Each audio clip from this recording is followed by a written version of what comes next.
মনরেগার বকেয়া টাকার দাবিতে ফের সরব তৃণমূল কংগ্রেস। সোমবার সংসদের অধিবেশন শুরুর আগে এই ইস্যুতে সংসদ চত্বরে দাঁড়িয়ে প্ল্যাকার্ড হাতে তুমুল বিক্ষোভ দেখান তৃণমূলের সাংসদরা। তাদের অভিযোগ, বিজেপি পরিকল্পিতভাবে বাংলাকে বঞ্চিত করছে। যদিও তৃণমূলের তরফে তোলা এই অভিযোগকে উড়িয়ে দিয়েছে গেরুয়া শিবির। রাজ্যের বিরোধী দলনেতা শুভেন্দু অধিকারী জানালেন, মনরেগার আমরা বিরোধী নই। 1,25,00,000 জব কার্ড ভুয়ো হিসেবে বাতিল হয়েছে। তার দাবি, ইউপিএ জামানায় রাজ্যকে 14,000 কোটি টাকা দেওয়া হয়েছিল, আর মোদী সরকার এই বাবদ 54,600 কোটি টাকার বেশি দিয়েছে এই রাজ্যকে। আপনারা জানেন যে আমরা কখনোই মনরেগার বিরোধী নই, কাজ চালু হোক। কিন্তু প্রথম থেকে ভারতীয় জনতা পার্টির স্ট্যান্ড ছিল যে পরিচ্ছন্নভাবে চালু হোক, ভুয়া জব কার্ড বাতিল হোক, এবং আধারের সঙ্গে জব কার্ড লিঙ্ক করতে গিয়ে 1,25,00,000 কার্ড আগেই বাদ হয়েছে, আপনারা জানেন।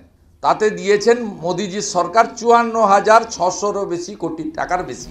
যদিও বিজেপির এই দাবিকে নস্যাৎ করে দিয়েছে রাজ্যের শাসক শিবির। তৃণমূলের রাজ্য সাধারণ সম্পাদক কুণাল ঘোষের দাবি, কেন্দ্রের বঞ্চনা থেকে জনগণের নজর ঘোরাতেই গীতাপাঠ নিয়ে প্রচার চলছে।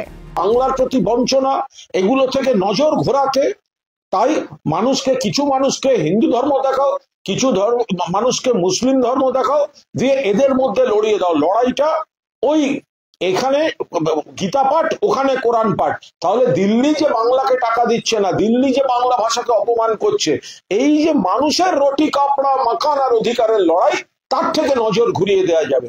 পবিত্র গীতা এবং পবিত্র কোরআন, মানুষ এদের উপর বিশ্বাস রাখেন।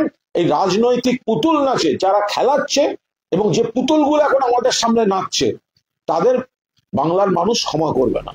প্রসঙ্গত, মনরেগা সহ একাধিক কেন্দ্রীয় প্রকল্পে অর্থ বরাদ্দ আটকে রাখা নিয়ে বারবার সরব হয়েছে রাজ্যের শাসক দল। তৃণমূলের সর্বভারতীয় সাধারণ সম্পাদক অভিষেক বন্দ্যোপাধ্যায়ের নেতৃত্বে ঘাসফুল শিবিরের নেতাকর্মীরা এই ইস্যুতে দিল্লিতে গিয়ে বিক্ষোভও দেখিয়েছিলেন।